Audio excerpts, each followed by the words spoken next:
एक समय की बात है, एक राजा था जो अपनी 12 सुंदर बेटियों के साथ रहता था। वो 12 प्रिंसेसेस के साथ एक बहुत बड़े और सुंदर घर में रहते थे।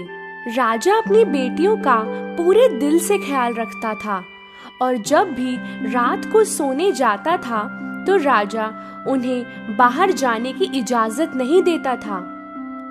पर हर सुबह जब भी प्रिंसेसेस उठती थीं, तब कुछ अजीब हो जाता था।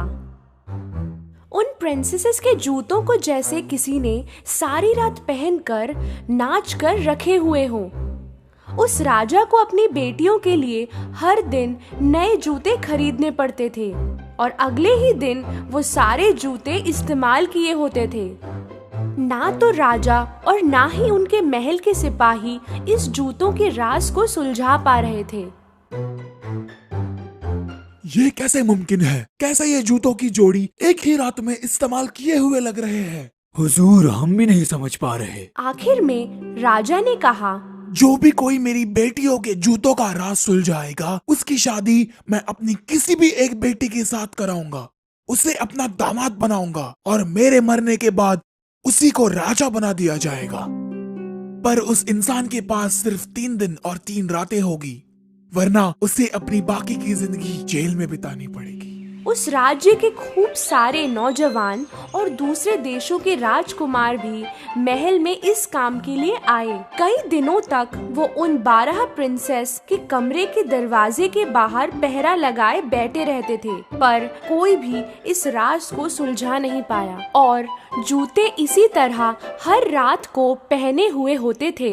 आखिरकार एक नेक दिल का नौजवान इस काम के लिए आगे आया और फिर वो महल की ओर चल पड़ा। रास्ते में वो एक बूढ़ी औरत से मिला जो बहुत गरीब दिखाई दे रही थी। मेरे प्यारे बच्चे, मैं बहुत भूखी हूँ, क्या आप मुझे ब्रेड का टुकड़ा दे सकते हैं? उस नौजवान ने अपने बैग में पड़ा सारा खाना उस गरीब बूढ़ी औरत को दे दिया। वो औरत बहुत खुश हो गई क्योंकि इससे पहले वहाँ से जितने भी लोग गुजरे उनमें से किसी ने भी उसे कुछ नहीं दिया था।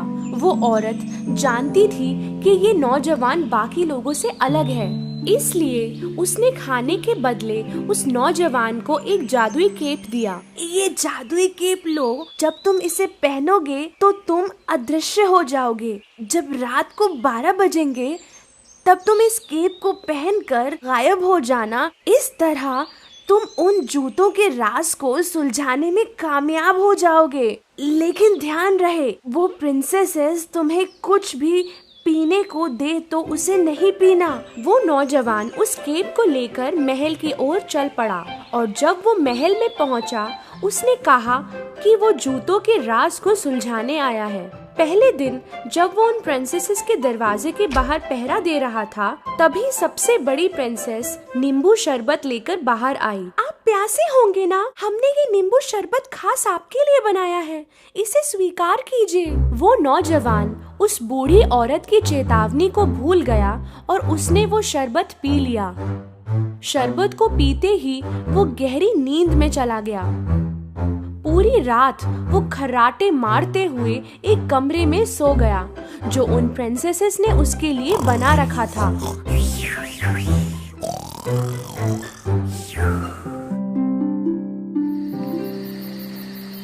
जब सुबह हुई तो वो नौजवान डरकर खड़ा हो गया।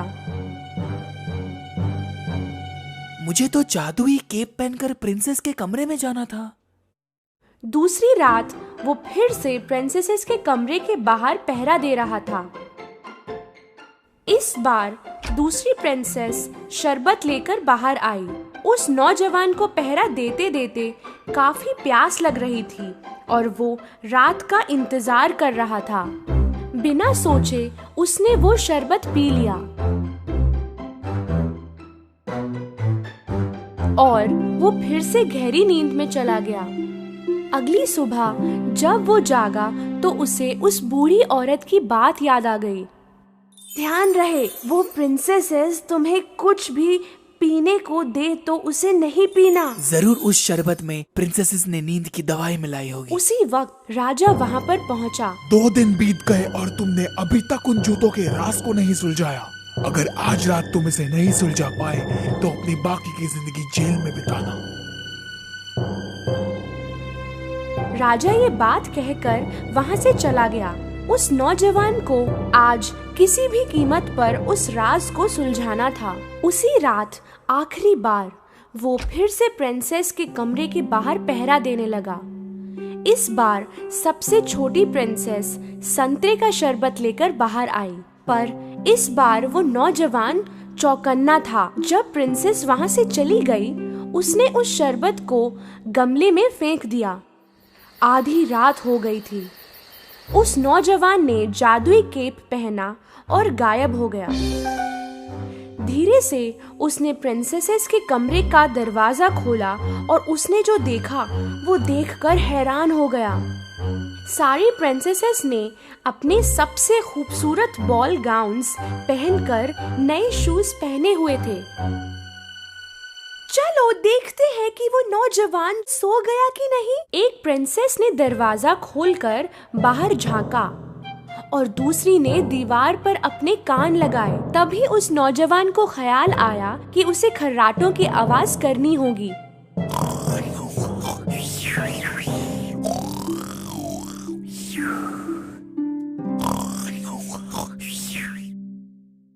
सबसे बड़ी प्रिंसेस ने बेड को एक तरफ सरका दिया और 3 बार ताली बजाई। बेड की दूसरी तरफ से एक छुपा हुआ रास्ता खुल गया। उस नौजवान को अपनी आंखों पर विश्वास नहीं हो रहा था। एक एक करके सारी प्रिंसेसेस उस रास्ते से बाहर गईं और नौजवान भी उनके पीछे चला गया। ये छुपा हुआ रास्ता सीढ़ियों की तरफ जा रहा था, जहाँ 100 सीढ़ियाँ नीचे की तरफ जा रही थीं। तब उस नौजवान का पैर गलती से एक प्रिंसेस के स्कर्ट पर पड़ गया। ओह, किसी ने मेरी स्कर्ट पर पैर रखा। ओह पगली, वो तुम ही होगी। जब सीढ़ियाँ खत्म हो गई तो वो जंगल में पहुंच गई। वो ऊंचे पेड़ों से गुजर रही थीं, जिनकी सुंदर सफेद डालियां थीं। नौजवान ने एक डाली तोड़ी और उनका पीछा किया। काफी समय तक चलने के बाद वो प्रिंसेसेस एक नदी किनारे जाकर रुक गईं। उस नदी में 12 नाव थीं और उनमें 12 प्रिंस उनकी राह देख रहे थे। वो प्रिंसेसेस नाव में जाकर बैठ गईं और नौजवान आखिरी नाव में बैठ गया। नाव आज कुछ भारी लग रही है, जैसे कोई और भी इसमें बैठा हो। अजीब है। ओह, सपने देखना बंद करो। नदी पार करके वो सारे एक बड़े चमकदार महल में पहुंचे और उन्हें अंदर से संगीत सुनाई दे रहा था। जब उस नौजवान ने खिड़की से झांका, उसने देखा काफी लोग अंदर नाच रहे थे। जैसे ही सारी प्रिंसेसेस महल के अंदर गईं, वो नाचने लगी। वो नाचते नाचते थक गईं, पर फिर भी नाचते ही रहीं और इसलिए उनके जूते पहने हुए लग रहे थे। नौजवान अपनी भूख को बर्दाश्त नहीं कर पा रहा था। उसने टेबल पर पड़ा केक का एक टुकड़ा उठाकर खा लिया। छोटी प्रिंसेस ने ये देखा। मेरा केक हवा में उड़ रहा है, जैसे कोई अदृश्य इंसान उसे खा रहा हो। बकवास बंद करो। नौजवान ने सबकी नजर बचाकर सुनहरा कप टेबल से उठाया। प्रिंसेसेस सुबह होने तक नाचती रहीं। फिर वो नाव में बैठकर नदी पार कर गईं। जंगलों से गुजरते हुए, सीढ़ियों से चढ़ते हुए आखिरकार अपने महल में फिर से पहुंच गईं, पर उनके जूते फिर से पहने हुए थे। वो नौजवान बहुत खुश हुआ क्योंकि उसने आखिर में पहने हुए जूतों का राज सुलझा ही लिया।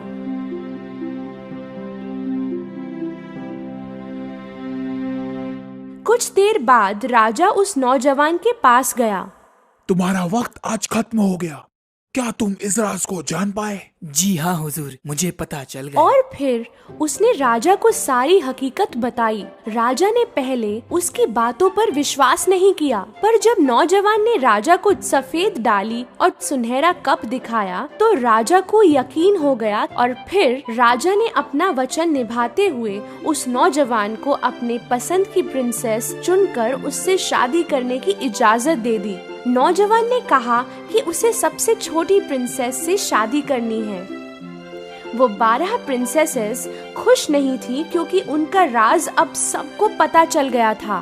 पर वो नौजवान और छोटी प्रिंसेस शादी करके हंसी खुशी अपनी जिंदगी गुजारने लगे।